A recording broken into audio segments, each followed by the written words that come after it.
네, 7월의 첫 거래일, 첫 주의 시작, 이번 한 주의 시작 바로 수면 상한가 오늘도 전략을 확실하게 세워보도록 하겠습니다. 자, 오늘 코스피 2,800선을 또 넘어섰습니다. 이쯤 됐으면은 좀 시원하게 뚫고 올라갔으면 하는 바람이고 2,804포인트 현재 여기서는 매물벽이 얼마나 쌓여 있는지 많은 분들이 좀 궁금해하실 것 같습니다. 코스닥에서는 오늘 847, 0.8%가량 올라가는 모습을 좀 보여줬습니다. 특히나 그 다행인 건 오늘 코스닥에서 모처럼 좀 상승 종목 수가 코스닥 안에서는 좀 우세한 모습. 오늘 상한가 간 종목을 좀 포함해서 863개의 종목이 오늘 상승을 했고요. 702개의 종목들이 하락하는 모습을 좀 보여줬습니다. 일단은 지수상으로는 양지수 모두 빨간불, 기분 좋게 스타트했습니다. 7월도 기분 좋았으면 좋겠는데요. 7월의 첫 방송 먼저 월수팀과 함께 하도록 하겠습니다. 월수팀 나왔습니다. MBN골드 백인엽, 조범수, 김병진 매니저 나왔습니다. 어서 오세요. 안녕하십니까. 네. 앞에 김병진 매니저님 뭔가 보니까 김병진 매니저님 원샷을 좀 잡아보면서 저 트로피가 좀 잘 나왔으면 좋겠다 이렇게 좀 생각이 들거든요. 뭔가 더 블링블링하게 오늘 내내 그렇죠. 너무 잘 보여요. 마음에 듭니까, 김병진 매니저님? 네, 당연히 마음에 들죠. 이 7월 달에도 좋은 수익률을 좀 달성해 보도록 하겠습니다. 알겠습니다. 다시 한번 축하드린다는 말씀 좀 드리면서 시장에 대한 이야기를 같이 해보도록 하겠습니다. 계속해서 지금 카메라 밖에서 김병진 매니저 트로피를 이렇게 아끼면서 계속 만지작 하고 있습니다. 자, 그럼 먼저 백인엽 매니저님 오늘 시장 이야기 좀 간단하게 나눠봤으면 좋겠습니다. 좀 상승세가 연속적으로 시원하게 좀 나왔으면 좋겠어요. 일단 아무래도 이제 주도 테마가 약간 죽어가는 시장이다 보니까 뭐 예를 들면 화장품이랑 전력 인프라 전반적으로 조금 약간 위축된 모습을 보였고, 그래서 수출 데이터 발표 이후에 주도 테마가 죽고 오히려 오늘 같은 장에서는 바이오 테마들이 급격하게 특히 이제 비만 치료제 관련 종목들이 급격하게 올라가면서 바이오 쪽이 조금 수급이 들어왔다라고 보시면 될 것 같아요. 일단 코스피 시장 잠깐만 보면 지금 코스피 시장에서 이제 외국인과 기관 같은 경우 공통적으로 매수한 종목이 바로 삼성전자였고요. 그다음에 바이오 쪽에서는 외국인은 삼성 바이오로직스를 매수했고, 그리고 기관은 셀트리온을 매수했다라고 보시면 될 것 같습니다. 일단 코스피 시장에서는 바이오랑 삼성전자 반도체 대표적인 종목을 매수했고, 특히 삼성전자는 7월 5일 날 실적 발표를 앞두고 있기 때문에 반도체 쪽으로 조금 수급이 들어갔다라고 보시면 될 것 같고, 그 외 코스닥 쪽에서는 뭐 오늘 하락했던 뭐 화장품주들도 조금 일부 수급이 들어가는 모습을 보였고, 그리고 지금 뭐 바이오 쪽 바이오 이제 그리고 화장품 관련 종목들 전반적으로 조정을 수급이 들어왔고, 그리고 2차 전지가 오늘 꽤 수급이 들어왔습니다. 그쵸. 특히 2차 전지가 사실 특별히 올라갈 만한 매크로 지표는 없었는데 뭐 대주전자 재료가 한 6%대 강세를 보이고 있고, 뭐 전반적으로 뭐 에코프로라든지 그 외 2차 전지 쪽에서 바닥 쪽에서 수급이 들어갔기 때문에 그동안 소외된 종목들이 반등을 하면서 시장 지수가 어느 정도는 버텼다라고 보시면 될 것 같습니다. 네, 알겠습니다. 방금 말씀해 주셨던 것처럼 오늘 2차 전지에서 원래 우리가 항상 뭐 봤었던 호재가 딱히 있지는 않았지만 오늘 좀 2차 전지 내에 수급이 강하게 들어가면서 2차 전지 대부분 종목들이 좀 올라가는 모습을 보여줬습니다. 저는 이런 모습을 보면서 조범수 매니저님 혹시 코스피와 코스닥 좀 키 맞추기로 들어가는 건가? 이렇게 좀 생각이 들어서 오히려 코스닥의 상승 룸이 열려 있는 상태가 아닌가 이렇게 좀 생각이 들어요. 그거는 좀 힘들지 않을까. 그래요? 물론 코스닥에 관련돼서 저가 매수세가 굉장히 강하게 이어졌었던 모습도 있지만 아무래도 지금 시장에 쏠려 있는 게 결론적으로는 반도체지 않습니까? 오늘 장 중에서도 가장 강한 테마를 만들어줬었던 게 반도체다 보니까 2차 전지 같은 경우에는 아직은 뛰어넘어야 될 산이 좀 많다라는 좀 표현을 드리면서, 아직 그래도 2차 전지에 최근에 또 좋은 소식 나오고 있으니까요. 2차 전지가 올라가야지 코스닥이 같이 올라가는 모습까지 지켜보시면 될 것 같습니다. 오늘 같은 경우에는 이제 환율 시장이 새벽 2시까지 이제 열립니다. 그러다 보니까 외환 환율 시장이 좀 단기적으로 안정세에 접어드는 모습을 보였기 때문에 지금 같은 구간에서는 그래도 좀 안심하면서 상승 종목 개수가 그나마 더 많은 모습을 확인하실 수 있을 것 같습니다. 다만 아쉬운 점은 계속해서 코스피든 코스닥이든 등락 비율 기준으로 봤었을 때 명확하게 상승 비율이 높은 시장은 아니라는 점만 확인하고 넘어가시면은 주도주 위주로만 매매 트레이딩을 유지하시는 전략은 이번 달에도 마찬가지지 않을까라고 말씀 전해드리겠습니다. 네, 오늘 뭐 코스닥이 0.23% 올라가긴 했지만 오늘은 하락하는 종목 수가 한 100개가량 더 많은 모습을 보여줬기 때문에 완전한 뭔가 상승장의 기운은 아니다. 이런 걸 좀 느낌을 좀 감지할 수 있었습니다. 자, 그럼 이제 7월 본격적으로 시작이 됐습니다. 어떻게 우리 전략을 세워봐야 될까요? 첫 번째 특이점을 통해서 먼저 확인하시길 바라겠습니다. 첫 번째 특이점 올려주시죠. 자, 이번 주 금요일 삼성전자의 2024년 2분기 잠정 실적이 발표가 됩니다. 지금 증권사에서는 여러 가지 컨센서스가 나오고 있습니다. 최소 영업이익 7.9조에서 8.4조가량으로 현재 밴딩 라인이 좀 나와 있는데 지난주에 마이크론 실적 발표, 마이크론이 뭐 전 세계 반도체 좀 풍향계 역할, 가장 먼저 실적 발표를 하기 때문에 풍향계 역할을 한다고들 하는데 일단 마이크론 실적 발표가 초반에 좋지는 않았습니다. 그러다 보니 삼성전자와 SK 하이닉스도 여기에 대한 영향을 좀 받을까? 삼성전자 이번 실적 발표는 어느 정도 눈높이를 가지고 봐야 되는지에 대한 이야기를 본격적으로 좀 나눠보도록 하겠습니다. 자, 먼저 지난달 1위 김경진 매니저와 이야기를 함께 풀어보도록 하겠습니다. 김경진 매니저님, 이번 주 삼성전자 실적 발표 눈높이를 높여야 돼요? 낮춰야 돼요? 아무래도 삼성전자 잠정 실적 발표는 호재죠. 지금 반도체 관련된 종목들을 매수해야 될 만한 충분한 이유가 된다고 보시면 될 것 같고요. 6월 수출 같은 경우에도 전월 대비해서도 굉장히 좋았고 지금 실적을 좀 잘 내고 있잖아요. 가장 중요한 거는 이거거든요. 기업들 같은 경우에는 결국에는 제품을 판매를 하는 기업들이잖아요. 그렇기 때문에 제품의 수요가 있으면 실적이 받쳐준다라는 거예요. 그래서 실적이 받쳐주는 게 지금 반도체 업종이기 때문에 충분히 실적 종목들을 좀 옥석 가리기를 하면 충분히 아주 매력적인 상황이다라고 보시면 되겠고요. 적극적으로 좀 시장에서 매수를 해야 되지 않을까 생각이 들고 삼성전자 2024년 2분기 잠정 실적에 대해서 한번 보여드리도록 할게요. 일단 삼성전자는 좀 아쉬운 점이 HBM 관련된 소식이 나와주느냐 안 나와주느냐가 좀 중요한 부분인 것 같은데 현재까지 2분기까지는 아직 안 나온 게 살짝 좀 아쉽다라는 부분이고요. 근데 이제 영업이익 같은 경우에는 이제 8.4조, 5조까지 좀 전망이 되고 있는 부분이고요. 전분기 대비해서도 굉장히 29%나 증가할 것이다라는 전망 자체가 나와주고 있기 때문에 매출액은 72조, 거의 73조에 가깝고요. 그리고 영업이익 같은 경우에는 8.5조 원 정도, 8조 5천억 정도 될 것이라는 전망 자체가 나와주고 있어요.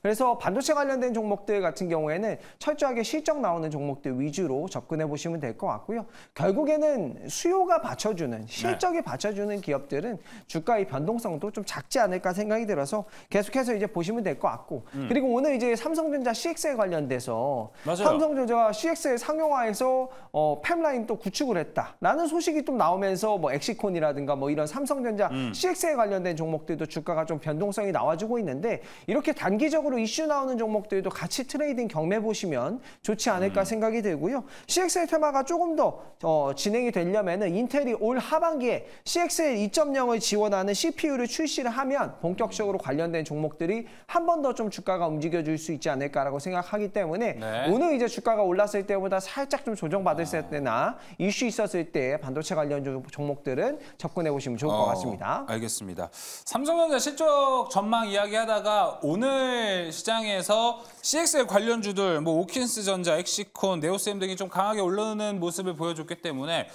오늘 시장 관점에서 한번 CXL 이야기를 좀 간단하게 털고 한번 넘어가 보면 좋을 것 같습니다. 조금수 매니저님, 오늘 CXL 관련주들 좀 올라갔습니다. 삼성전자와 관련된 이슈와 함께. 네, 이 CXL이 맞아요. 지금 밑에 있는 자막처럼 기사도 제목이 이거였어요. CXL로 칼을 간다, 삼성전자가. 이거를 저도 작년 한 연말쯤에는 믿는 분위기였거든요. 삼성전자의 새로운 무기겠구나 이렇게 생각을 했는데 근데 지금 거의 반년이 넘게 지나갔는데 테마였구나. 그리고 HBM이 정말 갑이구나. 이런 생각만 들거든요. CXL도 좀 짧은 테마이지 않을까? 저는 이런 생각도 들어요. 이거 CXL 정말 저 먼저 합니까? 왜요? 네, 별로 좋은 얘기 안 할 거는 다들 알고 계시지 않을까? 한번 일단 들어보고 또 긍정적으로 보시는 분들이 있다면 거기에서 반대되는 의견 들어보면 좋을 것 같아요. 제가 항상 근데 CXL은 제가 과거부터 X입니다 말씀을 드렸던 섹터다 보니까 오늘 흐름이 좀 사실 좀 아쉽습니다. 좀 아쉬워요. 상당히 삼성전자 향 내에서도 좋은 뉴스가 들려왔고 다만 오늘 올라간 종목들이 CXL과 관련된 테마성 종목들이 좀 강하게 올라갔다라는 게 좀 주된 요인인 것 같은데 CXL을 우리 시작하면서 삼성전자가 HBM은 늦었지만 CXL은 쫓아간다라는 우리 타이틀라인을 썼잖아요. 네. 자, 그럼 CXL이 HBM 대체가 된다는 겁니까? 그게 프레임이 씌워졌어요, 사실. 그러니까 안 된다는 거잖아요. 맞아요. 안 돼요. HBM은 대체할 수 없습니다, CXL로. 그리고 이제 이 부분에 대해서 이제 과거부터 CXL 기술이 굉장히 이제 각광받았었던 거는 엔비디아에서도 그래서 CXL 기술 연구하고 있었다. 2022년도 어널리스트에서 나왔었다라는 이야기가 있었는데 이 부분은 사실 3월 달에 좀 강하게 이야기가 났었던 포인트가 있죠. 세미 애널리스트라고 해가지고 장외 쪽에서 있는 이제 애널리스트들이 있는데 이쪽에 반도체 상당히 꼼꼼하게 잘 봐줍니다. 3월 달에 이미 이야기가 나왔었고 이 부분에 대해서 분명히 알고 계시는 분들도 있으실 텐데 이거 한번 애널리스트 본문에 대해서 기사 한번 보시면은 제목이 뭐였냐면은 CXL is dead입니다. CXL은 죽었다. AI 시대에서 이미 죽었다라고 이야기가 나온 거예요. 예. 엄청 강하게 나왔었던 거예요. 이미 3월 달에 나왔었던 보고서입니다. 예. 쉽게 말씀드려가지고 엔비디아에는 NVLink라는 기술이 있어요. 이 기술 같은 경우는 이미 P 시리즈라고 해서 2010년도 때부터 이미 계속해서 사용되고 있던 기술입니다. 자, 근데 그 기술을 지금 엔비디아가 굳이 CXL을 바꿀 필요가 있느냐에 대한 포인트인 거죠. 저도 없다고 생각합니다. 쉽게 얘기해서 NVLink는 대용량을 전달하는 수단이라고 보시면 되고 CXL은 그렇게 많은 대용량은 아니지만 빠르게 전달할 수 있는 거, 그게 CXL입니다. 근데 굳이 정말 CXL을 구축할 이유가 없어요. 이게 왜 그러냐면 CXL 버전 같은 경우에서 2.0에서 이번에 3.0으로 넘어갔잖아요. 네. 이게 인텔에서 개발한 기술인데 이미 1.0에서 실패했었던 기술입니다. 근데 이거 2.0에서도 시장 규모치 예상치 나왔었을 때 1000억 단위였잖아요. 크지도 않아요. 근데 제가 왜 아쉽다는 표현을 드렸냐면은 CXL 관련주 오늘 올라간 종목들 보시면 제가 추천드렸었던 네오셈도 있고요. 뭐 아니면 엑시콘 이런 전반적으로 코리아 서킷 여러분들께서 알고 계시는 CXL 관련주들이 올라갔어요. 근데 저는 이게 왜 아쉽다고 표현을 하냐면은 CXL 뉴스 붙으면서 사람들 이목 돋쏠린 것도 맞아요. 근데 더 중요한 게 있었습니다. 더 이 기사 같이 보시면 좋을 것 같은데 삼성전자에서 이런 뉴스가 나왔어요. 내년 메모리 캐파 역성장할 수도 있다. 생산량 확대, 선제 대응과 관련된 이야기가 나왔습니다. 삼성전자에서 공식적으로 발표가 나온 건 아니기 때문에 물론 확인은 잠정 실적 발표 때 나올 가능성은 높을 것 같습니다. 다만 업계 기준 내에서 27일부터 범용 디램이 부족하지 않느냐. HBM을 만드는데 범용 디램을 쓰는데 범용 디램이 부족해지고 있기 때문에 지금 생산량 증대에 관련된 뉴스가 나온다. 그래서 대표적으로 강하게 올라갔었던 종목들이 테크윈과 같은 종목들입니다. 테크윈 그리고 제가 소개해드렸었던 네오셈과 같은 종목들이 선제적으로 강하게 갔었던 거예요. 자, 그래서 좋은 분위기 만들어주는데 여기서 CXL까지 갖다 붙이니까 같이 급등이 나왔다 이겁니다. 그러다 보니까 이 삼성전자 이 생산량 증가 결론적으로 뭡니까? 증설이에요. 제가 계속해서 삼성전자 뭐 합니까? 왜 증설을 안 합니까? 가격만 그만 올리고 증설 좀 합시다 라고 이야기를 드린 것처럼 이렇게 가면 우리가 기대했었던 낙수 효과를 볼 수 있는 거거든요. 그렇지만 오늘장 중에 종목들 올라간 것들을 보면은 CXL 테마성만 강한 종목들만 올라갔다. 이건 결론적으로 지금 대한민국 시장 내에서 테마성이 강한 종목들만 움직이는 흔히 말해서 우리가 이제 대표 지금 우선하고 있는 종목들 이런 종목들만 쫓아가는 그 형태의 흐름 때문에 아마 만들어지지 않았나라고 좀 감히 저는 판단해보고요. 이번에 삼성전자 잠정 실적 발표나 아니면 지금 반도체 업군 내에서 돌고 있는 이런 증설과 관련된 시나리오가 계속해서 언급이 나와주게 된다면은 이외 아직 바닥권에 있는 생산량과 관련된 종목들도 좋은 모습을 만들어낼 가능성은 높다. 아마 대표적인 종목 같은 경우에는 일단 심텍과 대덕전자가 있을 것 같습니다. 생산량 증대에 가장 영감받는 PCB 관련주죠. 심텍 같은 경우에는 휴대폰, 스마트폰과 연계되면서 최근에 좋은 모습 만들어주고 있습니다. 차트적으로만 봤을 때는 저는 개인적으로는 확실히 심텍이 더 괜찮아 보인다. 안정적으로 역배열 돌리고 있는 모습까지 보여주고 있으니까요. 삼성전자에서 한마디만 더 해주면은 그대로 슈팅까지 만들 수 있다. 그리고 이제 바닥권에서 올라오고 있는 대덕전자. 네, 우리 더덕전자라고 부르시는 분들 많으시죠. 예, 더덕 땅에 있어서 너무 향이 저는 더덕 좋아합니다만 일단 네이밍이 재미있잖아요. 네, 더덕전자라고 부르시는 분들이 많으신데 더덕이 더덕 말고 열어봤더니 선물 받아봤더니 인삼도 산삼도 될 수 있는 겁니다. 그만큼 이번에 생산량 증가와 관련된 뉴스 같은 경우에는 전반적인 반도체 업군 내에서 훈풍을 불어들일 가능성이 높기 때문에 이번 삼성전자 실적 발표와 함께 한번 기대해 보셔도 좋을 것 같다라고 말씀 전해드리겠습니다. 알겠습니다. 일단 CXL에 대한 이야기 조범수 매니저와 함께 좀 나눠봤습니다. 그렇다면 세 분 모두 CXL 매력적이에요? 라는 단편적인 질문보다는 오늘 좀 CXL 테마가 올라갔고 이번 주 금요일에 삼성전자의 2분기 실적 잠정 발표가 앞두고 있습니다. 이 잠정 실적 발표를 앞두고 CXL 테마는 조금 매력적인 트레이딩 수단이 될 수 있다, 아니다로 OX 한번 해보도록 하겠습니다. 단순하게 CXL에 대한 거 말고요. 단기 트레이딩 관점, 이벤트 관점에서 CXL 괜찮다, O, 아니다, X 들어주시면 될 것 같습니다. 들어볼까요? 하나, 둘, 셋. 조음수 매니저는 의견과 다르게 일단 이번 주에 CXL의 수급이라든지 거래량은 좀 쏠릴 것으로 예상을 하는 걸로 제가 해석을 해볼게요. 네, 맞습니다. 아무래도 시장이 지금 대표 이제 올라가고 있는 거래량 붙인 종목으로만 움직이기 때문에 이렇게 거래량을 한번 붙이면서 올라온 종목들은 어느 정도까지 눌리느냐, 아니면 다음 거래에서 또 좋은 모습을 보여줄 수 있느냐 여부까지 보면서 추가 상승 여부를 재단해야 되기 때문에 특히나 바닥권에서 올라온 종목이 많잖아요. 네. 엑시콘이나 이런 종목들 보시면 바닥권에서 반등이 나온 상황이기 때문에 저는 CXL에 대해서는 노라고 말씀을 드리지만 네, 트레이딩 관점에서는 괜찮다. 네. 트레이딩은 트레이딩이니까요. 이론은 이론이고 트레이딩은 트레이딩입니다. 네. 트레이딩 관점에서. 그리고 백인현 매니저님도 O 의견을 들어주셨는데 오늘 오른 게 하루 반짝은 아닐 거다, 이 생각이신 건가요? 반도체 쪽에서 이제 특정 키워드가 지속적으로 상승을 보이기는 조금 어려운 시장이긴 합니다. 네. 물론 이제 말씀해 주셨듯이 CXL이 HBM을 대체하기도 어렵고요. 대신 이제 저는 이제 CXL이란 키워드를 액침 냉각이라든지 아니면 유리기판 이런 식으로 여러분들이 주요 이제 다른 키워드 쪽으로 같이 묶어서 보시는 게 더 좋을 것 같습니다. 지금 뭐 유리기판 관련 종목들도 최근에 굉장히 좋은 모습을 보이고 있고, 뭐 HB 테크놀로지라든지 유리기판 대장주인 SKC도 굉장히 좋은 모습을 보이고 있는데, 일단 CXL도 같은 맥락으로 접근을 하셔야 될 것 같습니다. 일단 HBM을 대체한다라기보다는 전반적인 속도 개선을 위해서 약간 하나의 수단이라고 보시면 될 것 같고, 뭐 유리기판 같은 경우에도 전력 소모량을 굉장히 줄일 수 있고, 그리고 속도를 높일 수 있다는 장점이 있고, 그리고 액침 냉각 같은 경우에도 서버열을 다운시키면서 전반적으로 전력 소모량을 줄일 수 있다는 장점이 있듯이 CXL도 하나의 이제 수단으로 보시게 된다라면 충분히 투자할 만한 가치가 있다라고 저는 보고 있고, 단 이제 지속적인 상승세를 보이느냐, 이 문제에 대해서는 저는 그렇지는 않을 거라고 저는 보고 있어요. 그래서 단기적인 관점으로 여러분들이 이슈가 있을 때마다 접근을 하시면 될 것 같습니다. 액침 냉각이라든지 우리가 시장에서 좀 많이 봤었던 HBM의 부수적인 친구들이라고 하는 거죠. 그쪽 섹터로도 같이 보는 게 오히려 낫다.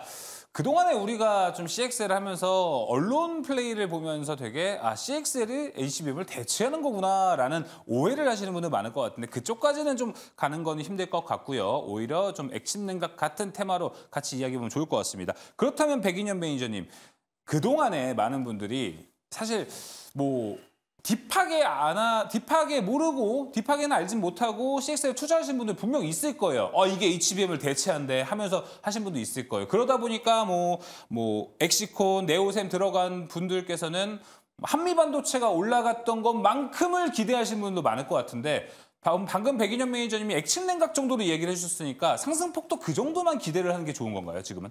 뭐 그럴 수 있다라고 보시면 될 것 같아요. 왜냐하면 한미 반도체라든지 그 외에 이제 HBM 관련 종목들은 실적으로 뭐 숫자가 실적이 찍히면서 올라가는 기업들이었거든요. SK하이닉스도 HBM 관련해서 실적이 찍히면서 올라갔고, 한미 반도체도 마찬가지고요.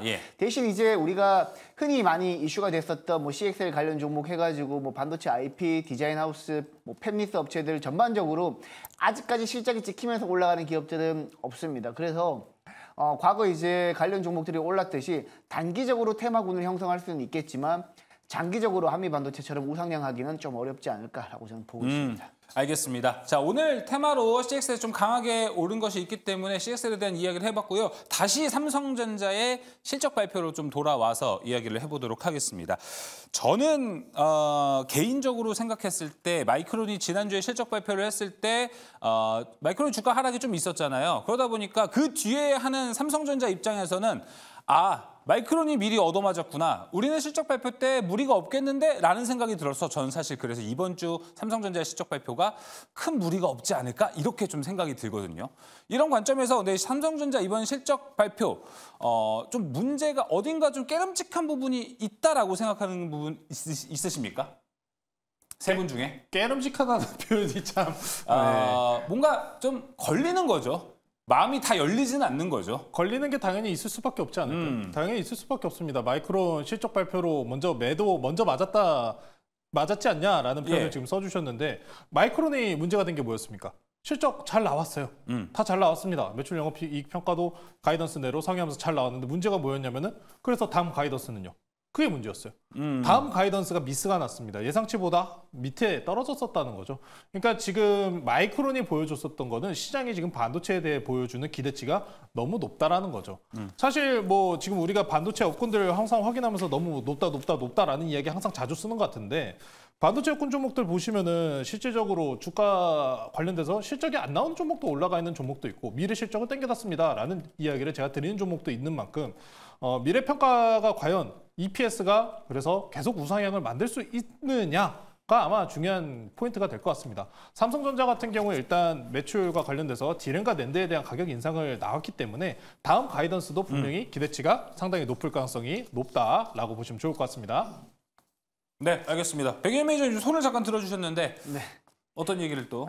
이제 바로 그냥 치고 나가시면 됩니다. 네, 마이크론 같은 경우 이제 실적 발표가 잘 나왔음에도 불구하고 워낙 이제 투자자들이 눈높이가 높았다 보니까 조금 마이크론 실적 발표 이후에 오히려 조정을 받았는데 삼성전자는 오히려 반대라고 저는 생각을 해요. 지금 우리 메모리 반도체 업황이 살아나고 있는 이유가 특히 낸드 쪽에서 살아나고 있는 이유는 기업용 SSD 시장이 생각보다 빠르게 올라가고 있기 때문이잖아요. 지난해 3월 중순부터 이제 기업용 SSD 가격은 가파르게 올라가고 있는데 삼성전자가 글로벌 시장에서 기업용 SSD 점유율이 47%입니다. SK하이닉스가 30%이고요. 우리나라 업체들이 77%에 달하는 기업용 SSD 시장 점유율을 확보하고 있기 때문에 일단 마이크론 실적 발표 이후에 반도체 관련 종목들이 전반적으로 조정을 받으면서 투자자들의 눈높이가 이만큼 높았다면 이제 정상화됐다라고 봐요. 네. 그래서 지금 삼성전자가 실적 발표를 하게 되면 눈높이가 정상화됐는데 기업용 SSD 쪽에서 생각보다 실적이 더 잘 나와준다라면 생각보다 실적이 더 잘 나왔네 하면서 오히려 삼성전자 쪽으로 매수세가 들어가지 않을까라고 저는 보고 있고 또 연말로 가면 갈수록 HBM3E 공급 이슈도 있기 때문에 전반적으로 메모리 반도체 업황이 살아나고 있고 그리고 HBM3E라는 HBM 쪽도 수급이 들어올 가능성이 있기 때문에 저는 오히려 삼성전자 실적 발표 이후에 반도체 관련 종목들이 다시 한번 탄력을 받지 않을까라고 보고 있습니다. 오히려 백예민 매니저님 그 말씀을 해주시면 레거시 쪽에서의 반등 그리고 반도체 업황 전반적으로 좀 큰 성장이 나올 가능성도 있다라고 말씀하신 네, 저는 거죠? 이제 레거시 같은 경우에도 굉장히 좋을 거라고 보고 있어요. 네. 지금 뭐 당장에 이제 레거시 반도체 관련 종목들이 주가가 오른다 하지만 아직까지 제대로 오른 종목들은 많이 없거든요. 근데 보통 이제 반도체 업황에 6개월에서 9개월 정도 주가가 선행한다라고 봤을 때 올해 3분기 후반이나 아니면 4분기부터는 레거시 반도체 관련 종목들도 전반적으로 좋은 모습을 보이지 않을까라고 저는 보고 있습니다. 알겠습니다. 그럼 이제 레거시 쪽에서는 긍정적인 전망을 우리가 좀 가져볼 수 있겠다라고 생각이 드는데 김병준 매니저님, HBM 삼성전자 실적 발표 안에서 HBM은 지금 수출이 나오는 게 찍히는 게 AMD 쪽으로 판매하는 것밖에 없죠. 네, 그리고 이제 뭐 HBM3E 말고 2E나 이런 쪽은 이제 삼성전자가 기존에 이제 납품을 했었기 때문에 근데 3E랑 3나 이런 쪽은 하이닉스가 지금 어떻게 보면 독점하고 있다라고 보시면 될 것 같고요. 그와 관련된 소식을 좀 기대를 하고 있다라고 보시면 되고 간략하게 좀 말씀을 해드려보면 결국에는 실적이 있냐 없냐, 지금 수요가 있냐 없냐 요거로 딱 보시면 될 것 같아요. 밸류에이션으로 돈을 잘 벌고 있으면 아무래도 주가 하락률은 상대적으로 낮지 않을까. 굉장히 저는 좋을 거라고 생각이 들어요. 실적적인 부분 같은 경우에도 나빠지지가 않고 있고요. 특히나 이제 6월 반도체 수출 같은 경우에도 전년 동기 대비해서 50%나 증가를 했기 때문에 전반적으로 좀 견조한 흐름을 나타나지지 않을까라고 생각이 들고 HBM 관련된 종목들도 괜찮을 것 같고요. CXL 관련된 종목들은 단기적으로 좀 이벤트가 있는데 아까 이제 제가 CXL 관련돼서 살짝 말씀을 드리려고 하다가 이제 말았던 부분이 CXL은 뭐 HBM과 이제 같이 생각을 하시기 보다도 예를 들면 이거예요. 이 데이터를 뭐 GPU나 뭐 CPU나 같이 쓰자. 이런 것들이 이제 CXL이라고 보시면 될 것 같아요. 컴퓨터 익스프레스 링크라고 해가지고 HBM은 그냥 고대역폭 메모리라고 보시면 될 것 같고 이 메모리가 가지고 있는 데이터를 같이 좀 나눠서 효율적으로 쓰자라고 하는 게 이제 CXL이고요. 팩트로 한번 놓고 보자면 일단 삼성전자가 CXL 인프라 구축에 대한 업계 최초로 또 인프라 화성 캠퍼스에 또 삼성 메모리 리서치 센터에 구축을 했다라는 보도 자료가 오늘 좀 나왔어요. 만약에 이게 좀 사실이라면 관련된 테마가 조금 더 지속될 수 있지 않을까. 네. 이런 부분을 좀 참고해 보시면서 매매를 해보시면 좋을 것 같습니다. 네, 알겠습니다. 자, 결국에는 HBM에서 어떻게 나올지가 중요한 거고 결국 삼성전자 주가를 지금에서 이제 8만 원대니까 8만 5천 원 그리고 뭐 9만 원, 10만 원까지 올리는 데는 이제 엔비디아의 오피셜한 소식 이 부분이 제일 중요하지 않나라고 생각이 듭니다. 그래서 그런데 세 분 혹시 이번 실적 발표, 잠정 실적 발표 그리고 이번 2분기 내에 컨퍼런스 콜을 한다면 뭔가 엔비디아에 관한 이야기가 나오지 않을까? 삼성전자 입에서 이런 생각은 안 해보세요? 이런 기대감이라든지? 기대감은 충분히 할 수 있죠. 네. 근데 쉽지 않다는 거는 어쩔 수 없을 것 같습니다. 기대는 네. 하는데 하지 말아라. 뭐 나오면은 좋죠. 네. 속으로만 기대해라. 진짜 HBM 삼성전자가 엔비디아에 납품한다는 뉴스 뜨면은 와 삼성전자가 진짜 한 4~5%팍 하고 튀는 것도 볼 수 있지 않을까? 그렇죠. 예. 네.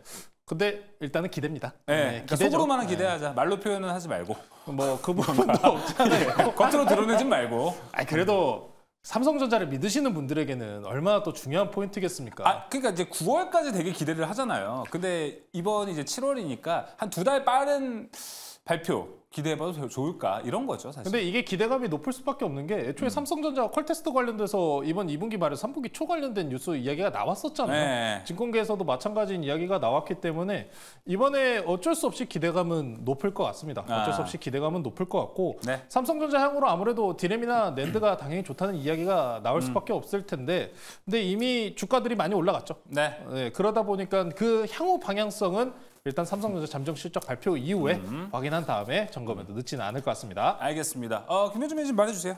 저는 사실 반도체 HBM도 HBM이지만 삼성전자 당연히 HBM이 지금 전 솔직히 나와줘야 된다 이런 생각을 좀 들긴 하지만 만약에 안 나온다 하더라도 반도체 전공정 관련된 사이클은 기대를 해봐도 되지 않을까라고 생각이 들고요. 지난 2021년도에 투자를 했단 말이에요. 근데 이제 반도체 장비 사이클이 보통 3년에서 4년이란 말이에요.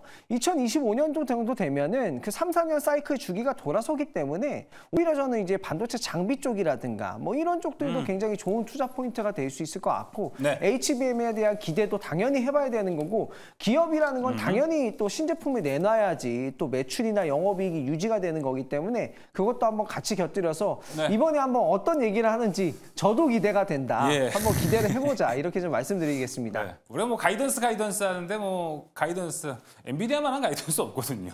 사실 그거 한번 기대를 해보고 이번 실적 전망도 이에 대한 이야기 한번 나눠봤습니다. 자 그러면은 삼성전자의 잠정 실적 발표와 함께 오늘도 7월 1일 본격적인 하반기가 시작이 됐습니다. 하반기 반도체는 좀 어떤 색깔을 가져가면서 갈지 원래 셌던 HBM이 계속 강한 모습을 보여줄지 종목으로 압축하면서 이야기를 좀 들어보도록 하겠습니다. 백인현 매니저님 혹시 그렇다면 좀 레거시 쪽으로 보시는 거 아닐까 싶어요.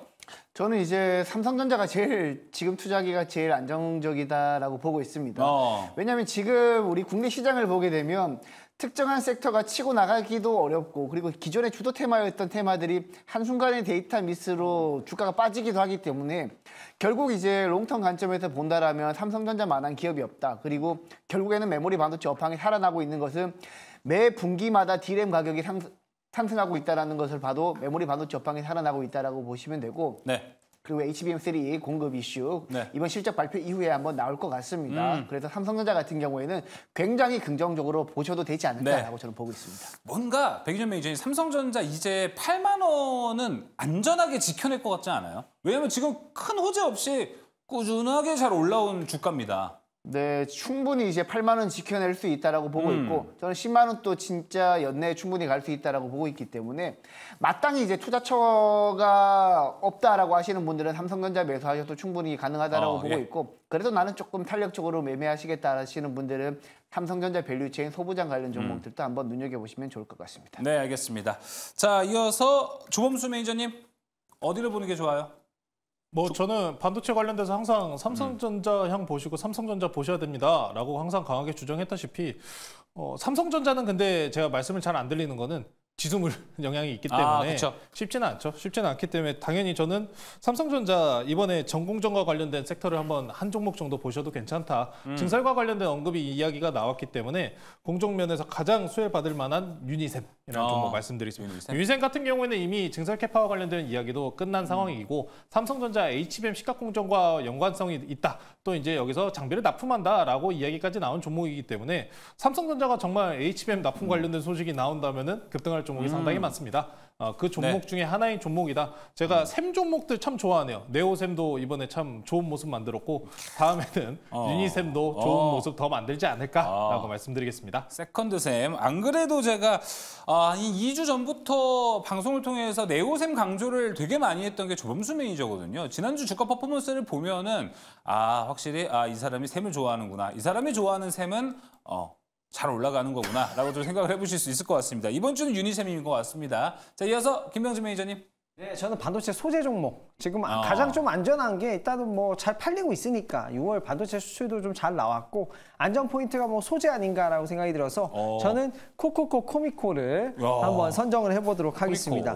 실적 자체가 뭐 이미 잘 나오는 기업이기 그쵸? 때문에 뭐 더 이상 뭐 주가가 빠질 여력은 없지 않나라고 생각이 되고요. 뭐 자신감 있게 저는 코코코 코미코 반도체 세정 코팅하는 기업이고요. 가동률이 올라가면 당연히 뭐 세정 코팅도 올라가야 되는 거고 아직 지금 전공정 투자를 안 했기 때문에 지금 세정 코팅을 굉장히 많이 할 거예요. 어떻게든 또 반도체 수요를 맞춰야 되기 때문에 그런 부분에 따른 수혜주라고 보시면 될 것 같습니다. 알겠습니다. 코코코 코미코라고 하는군요. 저는 거꾸로 해도 코미코 이렇게 항상 이야기를 했었는데 다 다른 것 같습니다. 각자가 부르는 종목은 좀 다르다. 네, 코미코까지 들어보면서 하반기 반도체 엑기스가 될 수 있는 종목까지 한번 압축을 해봤습니다. 자, 이제 두 번째 특이점으로 넘어가 보도록 하겠습니다. 올려주시죠. 자, 트럼프 얘기. 아무래도 지난주 금요일에 미국 대선 토론에 대한 이야기가 상당히 뜨거웠습니다.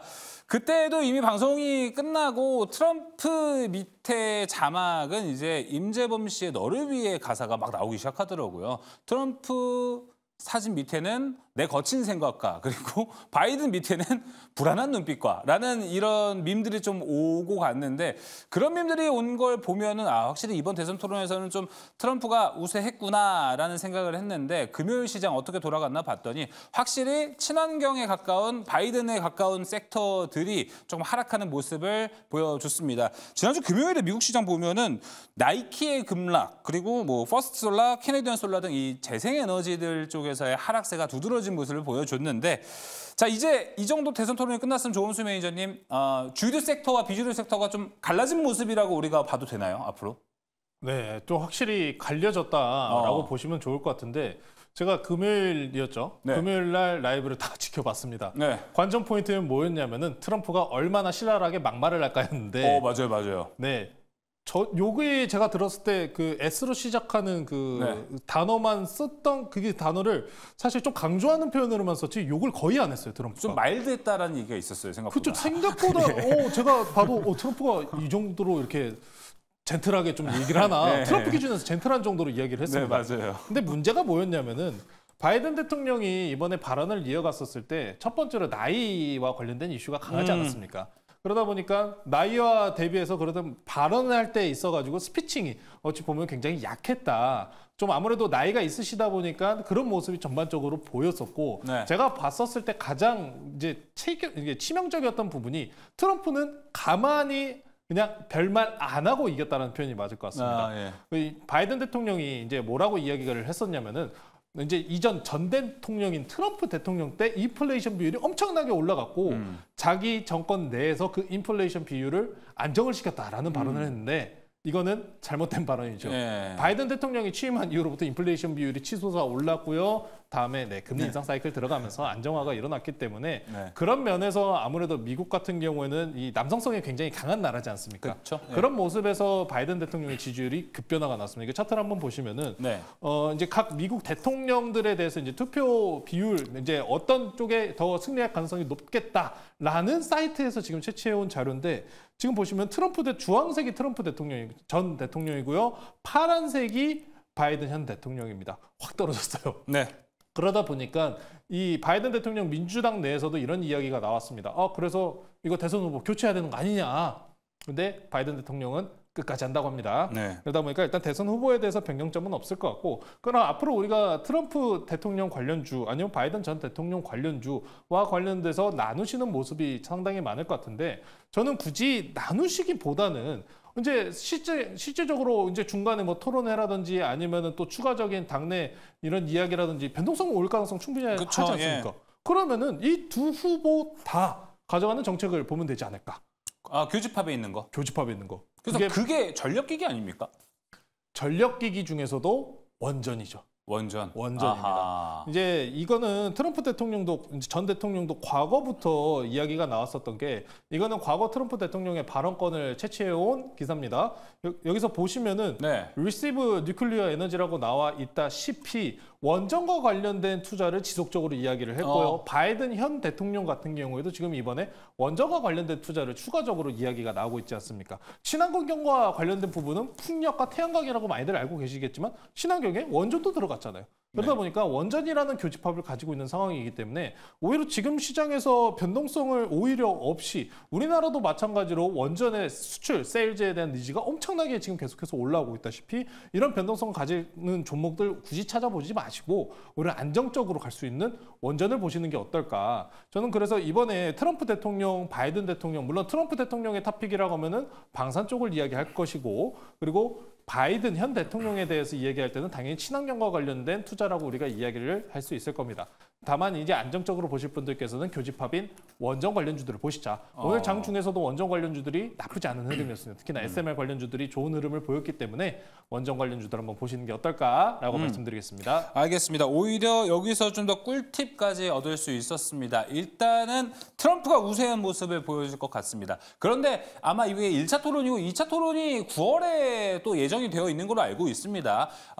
또 대선 토론 한다라고 해서 기대감, 테마가 또 올라가기 시작하면은 지금 뭐 트럼프와 관련된 종목들이 올라간다 한들 다시 한 번 더 내려갈 수 있는데, 존스 매니저는 차라리 그럴 바에는 바이든과 트럼프 둘의 이 교집합에 있는 섹터는 어딜까? 원전에 대한 이야기까지 해보면서 꿀팁 이야기 들어봤고요. 잠시 후에 제가 종목까지 한번 도출을 해내 보도록 하겠습니다.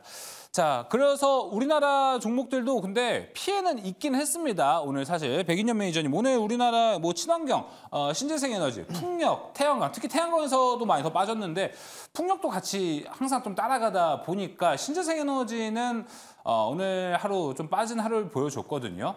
이게 좀 더 길어지지 않을까? 그리고 좀 오를만 했는데 또 떨어지네. 짜증이 나네. 이런 생각을 하신 분들 많을 것 같습니다. 네, 사실 이제 신재생 관련 종목들 같은 경우에는 뭐 바이든 정부라고 해가지고 잘 갔던 게 아니었습니다. 맞아요. 지금 바이든 정부에서도 신재생 관련 종목들, 뭐 풍력이나 태양광 관련 종목들 전반적으로 굉장히 부진한 모습을 보이다가 뭐 최근에 한 차례 이슈가 되면서 부각되기도 했는데, 일단 뭐 신재생 관련 종목들은 지금 현재로는 트럼프 전 대통령이 당선될 확률이 많이 높아졌다 보니까 아마 9월 토론 이전까지 계속해서 조정을 받을 가능성이 있지 않을까. 조정을 받지 않더라도 장기간 침체를 보일 가능성이 있지 않을까라고 생각이 들고, 그리고 9월 달 토론 이전에는 다시 한번 한 차례 더 조정을 받을 가능성이, 더 낙폭을 더 키울 가능성이 있다라고 보고 있습니다.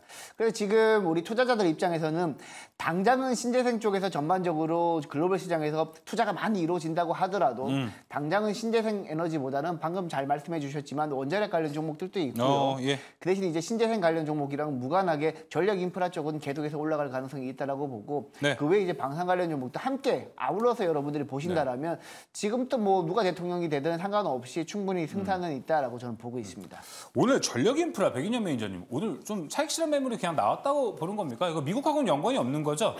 지금 전력 인프라 같은 경우에 사실 이제 태양광이랑 풍력 같은 경우 풍력 발전 에너지를 설치하게 되면 전력 인프라를 추가적으로 설치를 해야 되는 규모가 많이 늘어나거든요. 근데 지금 트럼프 전 대통령이 토론을 잘하다 보니까 아무래도 신재생 에너지에 대한 투자가 위축될 것을 우려해서 전력 인프라도 같이 빠졌다라고 보시면 됩니다. 그리고 오늘 같은 경우에는 6월 달 수출 데이터가 발표가 됐는데, 화장품 같은 경우에는 전년 동월 대비로는 한 2% 늘었지만 전월 대비로는 한 11% 정도 빠졌었거든요. 그러니까 기존에 수출이 잘 되던 섹터 같은 경우에도 수출 데이터가 이렇게 꺾이면 무너질 수 있다는 걸 보여주니까 전력 인프라 관련 종목들도 미국 쪽 노후화 교체 수요는 많긴 하지만 같이 덩달아서 빠진 느낌이 있다. 뭐 대선 이슈랑 그리고 덩달아서 같이 이렇게 조정을 받는 느낌이 있기 때문에 뭐 전반적으로 그렇게 빠졌다라고 이해하시면 될 것 같습니다. 백님이 이제 하나만 더 물어볼게요. 네. 그러면 전력인프라는 신재생에 영향을 받는 섹터이긴 한데 지금 단기로 빠져서 좀 저가 매수는 유효한 관점입니까? 아니면 아직도 좀 전력인프라가 오히려 볼 게 많아졌습니까? 저는 이제 단기적으로 조정을 받으면 충분히 매수를 해야 된다고 저는 보고 있고요. 사실 이제 뭐 전력 인프라 관련 종목들이 처음에 오를 때 뭐 풍력이나 태양광 쪽 인프라 구축 때문에 오른 게 아니라 미국 쪽 노후화 교체 수요가 워낙 많았기 때문에 그리고 유럽 쪽에서도 노후화 교체 수요가 워낙 많기 때문에 그것 때문에 오른 거기 때문에 전력 인프라 관련 종목들은 이번에 트럼프 전 대통령이 토론을 잘해서 일시적으로 빠졌다라고 봤을 때는 충분히 저점에서 매수할 수 있는 그런 기회라고 보시면 될 것 같습니다. 알겠습니다. 자, 여기서 전력기기 전선 섹터까지 한번 같이 확인을 해봤고요. 김병준 매니저님, 오늘 신재생 에너지는 좀 빠지는 흐름을 보여줬습니다. 근데 뭐 이제 이거는 주관적인 관점인데 뭐 2차 전지가 사실 뭐 신재생에 들어간다라고 볼 수는 없어요, 사실. 뭔가 들어갈 수도 있다라고도 볼 수도 있고요, 거꾸로 얘기하면. 근데 오늘 신재생 에너지가 다 빠져갈 때 친환경 섹터에 같이 들어가 있는 2차 전지는 오늘 좋았단 말이에요. 이건 좀 별개로 봐야 되나요? 2차 전지 오늘 주가 좋았고 사실 뭐 우리가 뭐 2차 전지가 지금 가는 이유가 저는 충분히 시장 자체가 코스닥 시장이 좀 가려면 2차 전지 업종이 있다는 당연히 가야 되는 부분이고요. 우리가 뭐 온실가스 감축이라든가 이거는 뭐 미국 대통령이 바뀌든 안 바뀌든 간에 어쨌든 필요한 거잖아요. 그건 그래요. 그렇죠. 어쨌든 필요한 거고 뭐 단기적으로 이슈가 나오는 그것들은 기술을 개발하면 되는 거기 때문에 오히려 저는 바닥권에서 이걸 기회를 보고 매수 수급이 좀 들어왔다라고 생각이 들거든요. 그렇기 때문에 2차 전지 업종 같은 경우에도 저는 오히려 지금이 좀 기회라고 좀 볼 수 있는 부분이라고 좀 생각이 들고요. 그리고 특히나 이제 바이든 대통령과 트럼프 대통령의 토론을 한번 보니까 거의 뭐 트럼프 대통령의 압승이었다 싶을 정도로 좀 강력했다라고 좀 보여지고요. 특히나 트럼프 대통령의 정책 자체가 너무 좋았어요. 뭐 소득세라든가 뭐 이런 것들을 좀 감면을 해서 주식시장을 내가 띄워보겠다. 약간 이런 분위기 자체도 있었기 때문에 시장이 굉장히 좀 강렬하게 좀 반응을 했다라는 부분도 너무나도 좀 좋았다라고 보시면 될 것 같고 그에 따른 수혜주가 저는 바이오라고 생각이 들어요. 사실 이제 트럼프 전 대통령이 재임 기간 동안 가장 또 주력하게 또 했던 게 메디케어 프로젝트라고 해서 약가 인하에 대한 얘기들이 좀 나왔기 때문에 드디어 우리가 바이오시밀러 관련된 종목들 주가가 바닥권이 있을 때 좀 봐야 되는 시점이 좀 되지 않았나라고 생각이 되고 오늘 같은 경우에는 펩트론이라든가 비만 치료제, 제약 바이오 기업들이 그냥 주가가 다 랠리를 좀 나와줬다라고 생각이 들어서 아직까지도 저는 제약 바이오 관련된 종목들 더 갈 수 있다라고 좀 보여지고 이벤트를 한번 좀 보여드리도록 할게요. 이미지를 한번 보면 설명드려보도록 하겠습니다.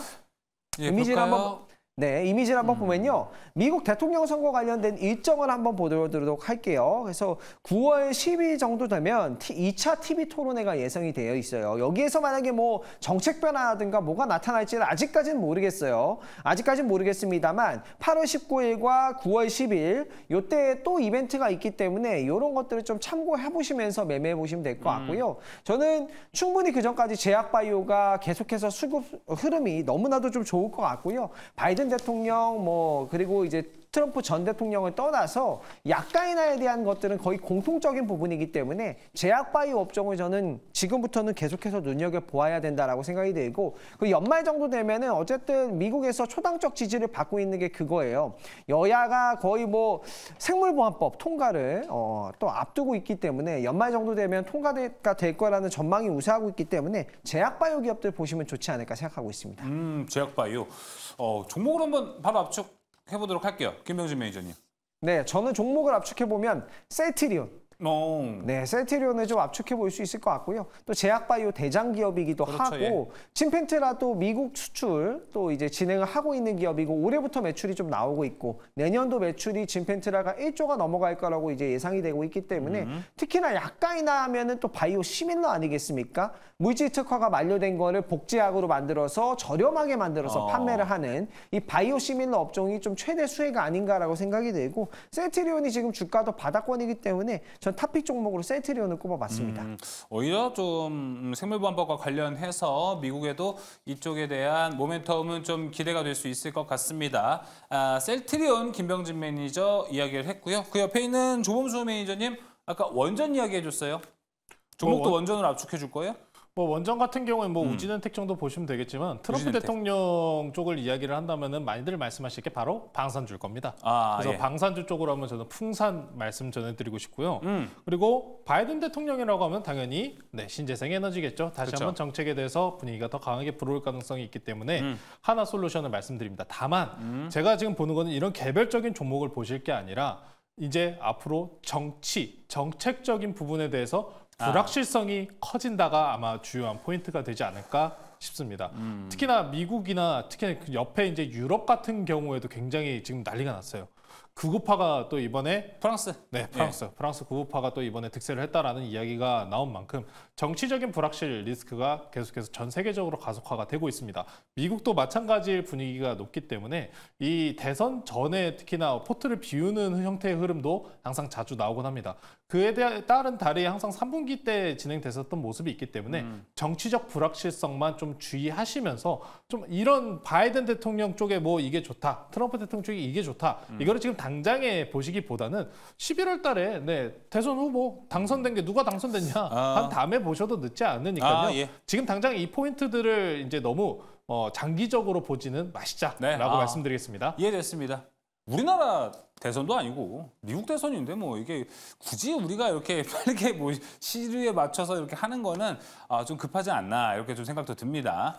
자, 이어서 백인현 매니저님 종목으로 압축 들어가 보겠습니다. 네, 뭐 저 같은 경우에도 이제 트럼프가 당선될 가능성이 높아진다라면 방산주가 좋아질 거라고 저는 보고 있어요.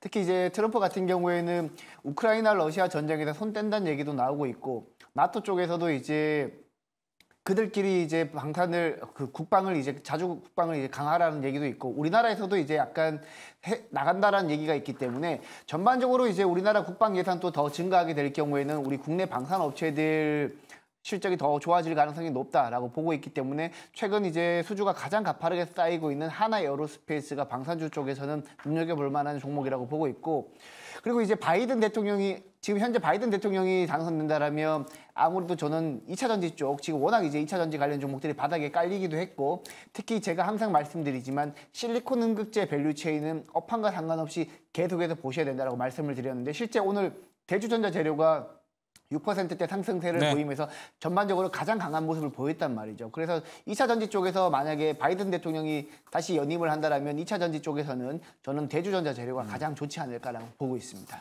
알겠습니다. 아까 뭔가 좀 회수가 안 된 것 같아서 백인현 매니저님 오늘 2차 전지가 오른 거는 별다른 이유가 없는 거죠? 미국과는 전혀 좀 무관하게 오늘 올랐다라고 봐도 되는 거고 저점에서 올라갔다. 네, 제가 오늘 2차 전지 관련 종목들이 올랐다라고 보는 배경에는 워낙 이제 바닥권에서 수급이 들어가고 있기 때문에 올랐다라고 보시면 될 것 같고 특별한 전기차 판매가 늘거나 뭐 구체적인 다른 매크로 지표가 좋아지는 그런 건 없었다라고 저는 보고 있습니다. 뭐 예를 들면 리튬 가격이라든지 니켈 가격이라든지 이런 전반적인 가격 자체도 추세를 돌리지는 않았기 때문에 2차 전지 쪽에서는 매크로 지표의 개선보다는 너무 이제 싸기 때문에 기관이나 외국인 수급이 좀 들어오지 않았나라고 저는 보고 있습니다. 알겠습니다. 2차 전지 좀 말씀드릴 게 있는데 예, 좋아요. 그 2차 전지가 지금 공표된 건 없어요.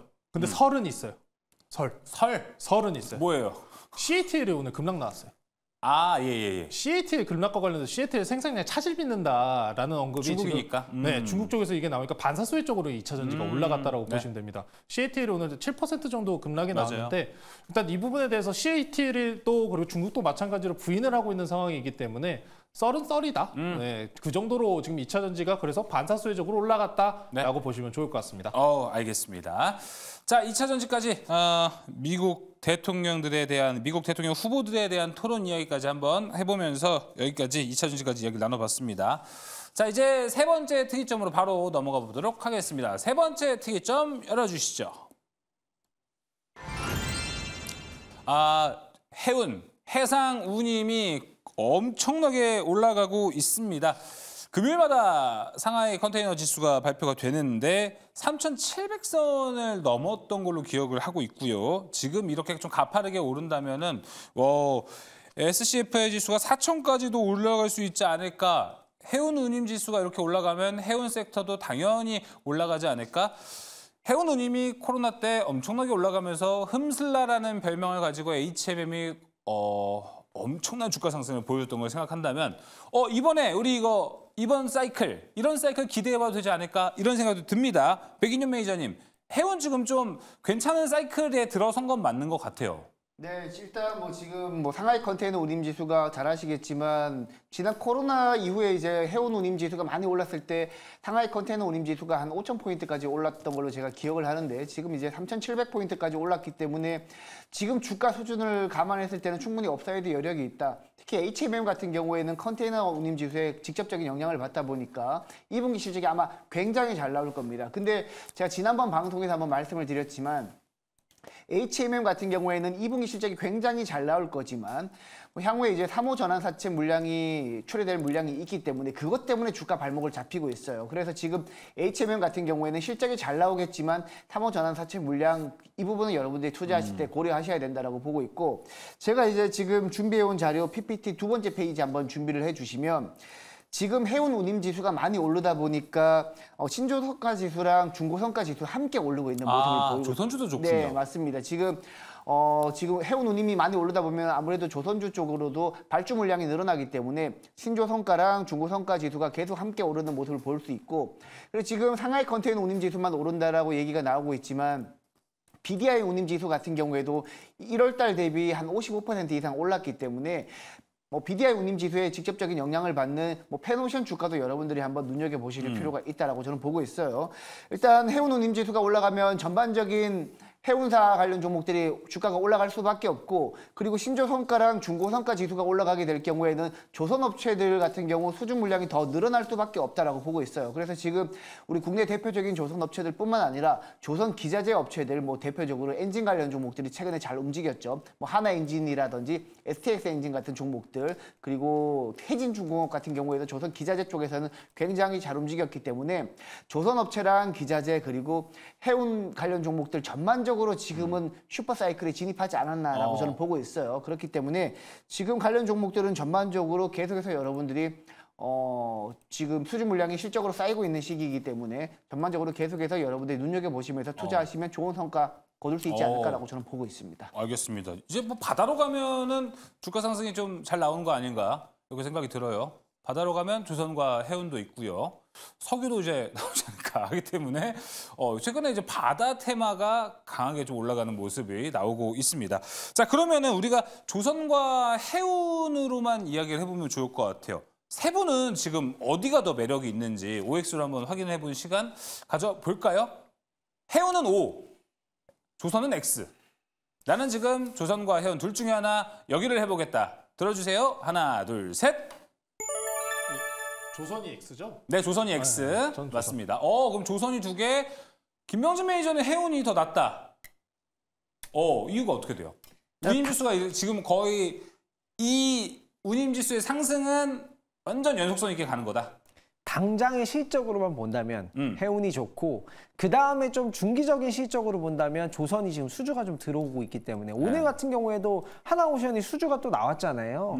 그리고 이제 작년에 수주액을 넘어섰기 때문에 좀 중기적으로 본다면 그게 매출 인식이 될 거기 때문에 좀 중기적으로 본다면 조선까지도 좀 좋다. 지금 당장 2분기 실적 시즌이 7, 8월이기 때문에 7, 8월만 놓고 본다. 딱 그렇게만 본다면은 당장은 해운이 아무래도 실적이 조금 더 잘 나오지 않을까 해서 올해 들었습니다. 알겠습니다. 그러면 해운에 대한 이야기를 한번 해볼게요. 네. 이번 해운 사이클 올라가는데 왜 이렇게 대한해운만 올라가요?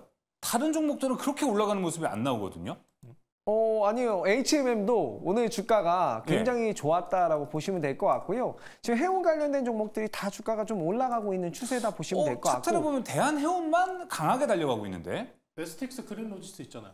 그렇군요. 그쪽은 제가 제외를 했었습니다. 네. 근데 많은 분들이 기대를 하는 건 결국에 HMM과 펜오션도 같이 가는 랠리는 왜 안 나오는 것이지? 라는 생각을 좀 할 것 같아요.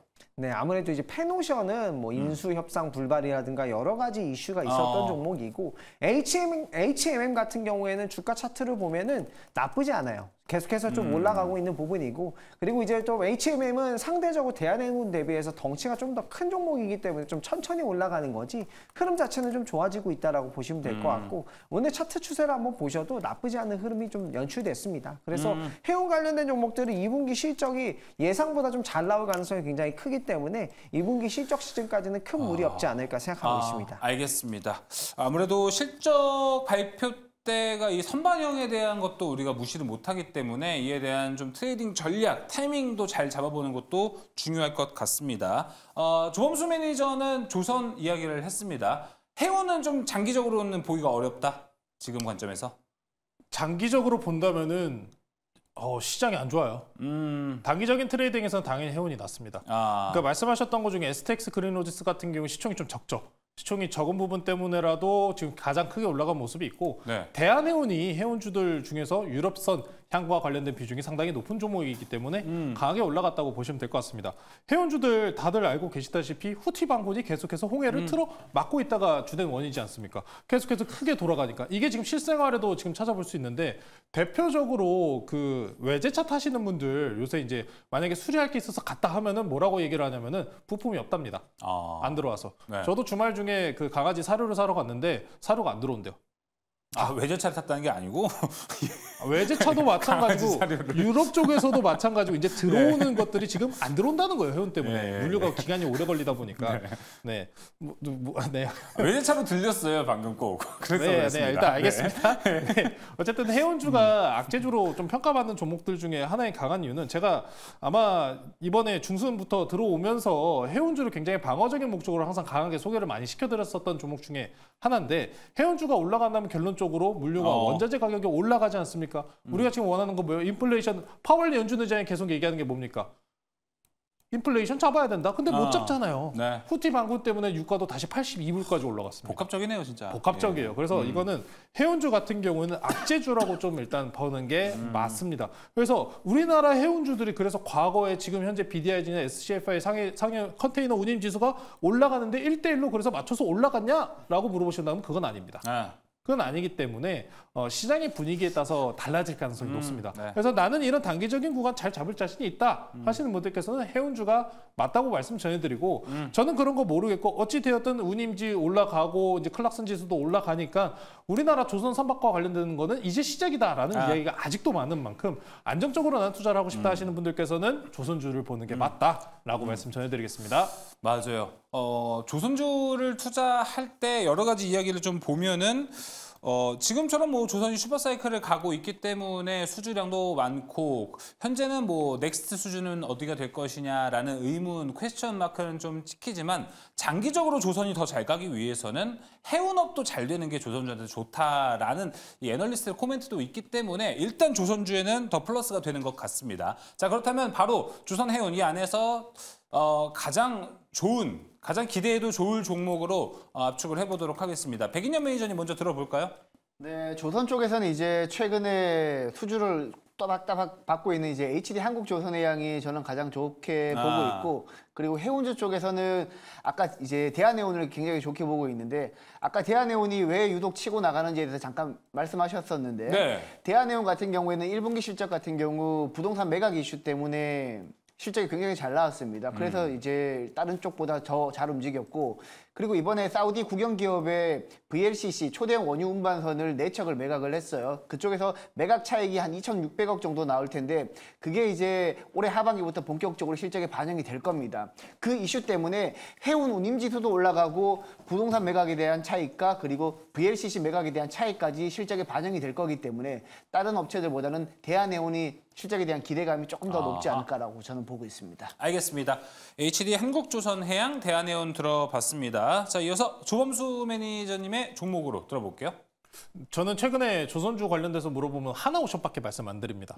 하나오션 같은 경우에 오늘 장 중에서도 LNG 대형 선박 수주권이 나왔어요. 대박이다라고 뉴스가 대서특필이 됐는데 이게 왜 그러냐면은 이미 이렇게 가면 작년 수주 총액이 넘었어요. 예. 근데 주가는 어떻습니까? 아직도 밑에 있죠. 그래서 접근해볼 법한 자리다라고 하나오션 말씀해드리도록 하겠습니다. 네, 하나오션 들어봤고요. 이어서 김병진 매니저님은 뭐 해운에서 할 거예요? 그러면? 저도 하나오션을 선택했는데 뭐예요? 겹쳤네요. 예. 아무래도 오늘 수주가 나왔기 때문에 네. 종목 선택은 뭐 아무래도 저 하나오션을 선택을 했고요. LNG 운반선과 이제 초대형 원유 운반선 이제 수주 소식이 나왔고요. 2조 1,500억 정도 규모라고 합니다. 그래서 작년 분기에 이제 또 작년에 실적을 넘어서는 실적이기 때문에 앞으로 실적이 더 좋아질 건데 올해보다는 아마 조선 기업들이 내년에 실적이 계속해서 더 좋아질 거예요. 그렇기 때문에 지금 추세가 조금 더 이어질 수 있지 않을까라고 생각이 들어서 하나오션 선택을 하도록 하겠습니다. 네, 알겠습니다. 하나오션 2번 나오면서 조선주와 해운주, 바다에 있는 섹터들 최고의 종목들까지 한번 압축을 해봤습니다. 자, 특이점 이제 마무리를 해보도록 하겠습니다. 이제 오늘부터 7월 수익률 대결이 본격적으로 시작이 되는데요. 7월 달에 관통할 수 있는 종목은 무엇이 있을지 기다리고 있습니다. 특보대로 지금 넘어갑니다.